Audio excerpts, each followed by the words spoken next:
আদিমকাল থেকে সোনা আভিজাত্যের আরেক নাম। আমরা তো জানি কত মূল্যবান এই ধাতু।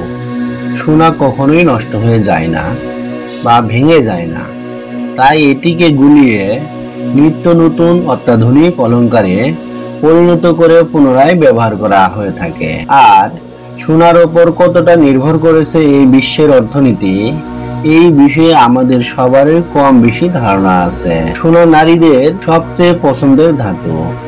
বিয়ের সাজ থেকে শুরু করে নারীদের বিভিন্ন সজ্জার এক সুন্দর ও শখের বস্তু। কিন্তু আমরা কি জানি কিভাবে সোনা উত্তোলন করা হয়? আজ আমরা জানবো কিভাবে সোনা উত্তোলন থেকে মার্কেটে আসে সে সম্পর্কে বিস্তারিত। তো স্বাগতম আপনাদের অজানা যোগসূত্র চ্যানেলের আরো একটি নতুন এপিসোডে।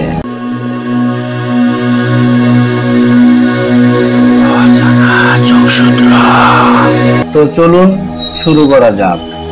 সোনা খোঁজা শুরু হয় প্রসপেটিং এর মাধ্যমে।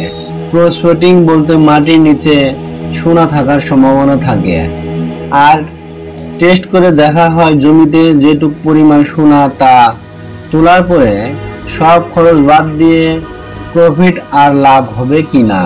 যেসব কোম্পানি খনি থেকে সোনা তুলে তাদের জিওলজিক্যাল জ্ঞান ভরপুর থাকে। সোনা বিভিন্ন এরিয়ায় খোঁজ করা হয়। ভূ রাসায়নিক নমুনা যেমন মাটির নমুনা এবং ফিজিওলজিক্যাল এর মাধ্যমে আরো গভীরভাবে তদন্ত করা হয়। ইতিবাচক ফলাফল পাওয়া গেলে সেখানে অনুসন্ধান কার্যক্রম ও ড্রিলিং শুরু করা হয়। আসলে সোনা ওইসব স্থানে থাকে যেখানে আরো দুটো মেটালের সন্ধান মেলে, সেটা হলো রূপা আর তামা। আর ওই সব সাইড থেকে কিছুটা পাথর বা স্যাম্পল নিয়ে যাওয়া হয়। এখানে ছোট ছোট পাথরের টুকরো টেস্ট করে দেখা হয়। টেস্ট করতে এদের গলানো হয় বিভিন্ন রাসায়নিক পদার্থ ও অ্যাসিড দিয়ে। একটি কম্পিউটার প্রোগ্রাম ওই পাথরের টুকরোগুলোকে পর্যবেক্ষণ করে দেখে ওই ছোট পাথর টুকরোতে ঠিক কতটুকু সোনা মজুদ আছে। আর এটি থেকে একজন জিওলজিস্ট ধারণা করেন পাথরে কতটুকু স্বর্ণ থাকতে পারে আর মাটির কতটা গভীরে সোনা মজুদ। এই সম্পদ উত্তোলন করে খরচ মেটানোর পরে আদৌ কি কোনো লাভ হবে কিনা। যদি পর্যাপ্ত সম্পদের তথ্য কম্পিউটার প্রোগ্রাম থেকে পাওয়া যায়, এই নমুনা একজনের কাছে পাঠানো হয়। তিনি পাথর খনন কিভাবে করলে ভালো হবে তার ম্যাপ তৈরি করেন। অনেক সময় সোনা খুব গভীরে থাকে আর অনেক সময় উপরের লেয়ারে থাকে।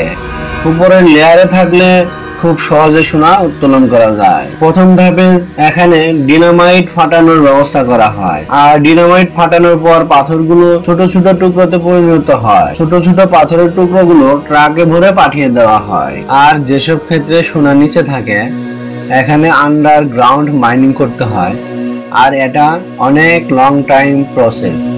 এতে সময় লাগতে পারে 6 থেকে 10 মাস, আবার কয়েক বছর ধরেও মাইনিং করতে হতে পারে।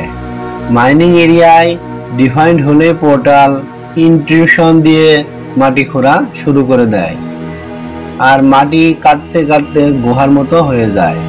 আর এভাবে খুঁড়ে খুঁড়ে মাইনিং এরিয়ায় পর্যন্ত আসলে খোঁড়া বন্ধ করে দেওয়া হয়। আর গুহার ভিতর মাইনিং এরিয়ায় ট্রিগামাইন ব্লাস্ট করে লো প্রোফাইল এর ভিতর, যাকে বুগার বলা হয়, তা দিয়ে পাথরের টুকরোগুলো সংগ্রহ করেন কর্মীরা। এইসব টুকরো ট্রাকে ভরে সরাসরি মিলে নেওয়া হয়। মিলে এই টুকরোগুলো থেকে স্বর্ণ বের করার আসল কাজ শুরু হয়ে যায়। প্রথমে বড় টুকরোগুলোকে ছোট ছোট করে ফেলে। ছোট ছোট টুকরোগুলোতে পানি মিশিয়ে স্যালারি তৈরি করা হয়।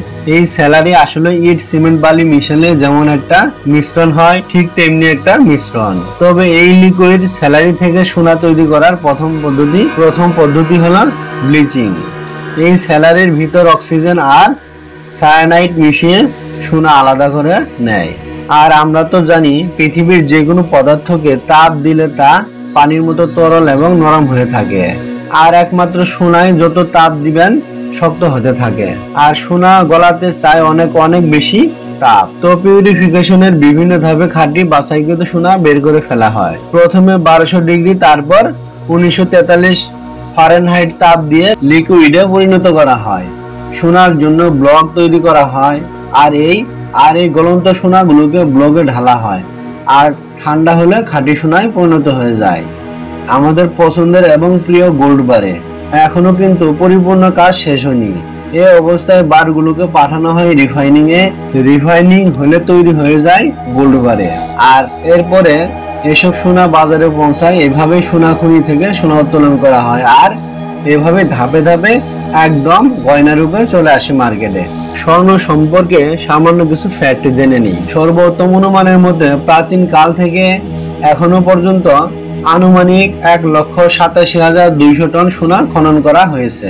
পৃথিবীর বেশিরভাগ সোনা রয়েছে কেন্দ্রের দিকে, কারণ সৃষ্টির সময় অধিকাংশ স্বর্ণ জমা হয়েছে কেন্দ্রে গিয়ে।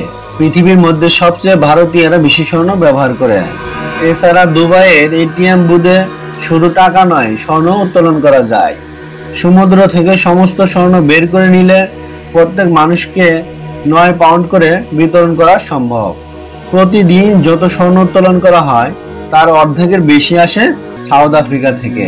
বাংলাদেশের রংপুরের মাটির নিচে সামান্য পরিমাণ সোনার সন্ধান পাওয়া গেছে। তো বস, এই ছিল স্বর্ণের ফ্যাক্ট। আজ তবে এই পর্যন্তই। ভিডিওটি যদি ভালো লাগে অবশ্যই একটি লাইক করে দিবেন আর কমেন্ট করে জানাবেন আপনার মূল্যবান মন্তব্য।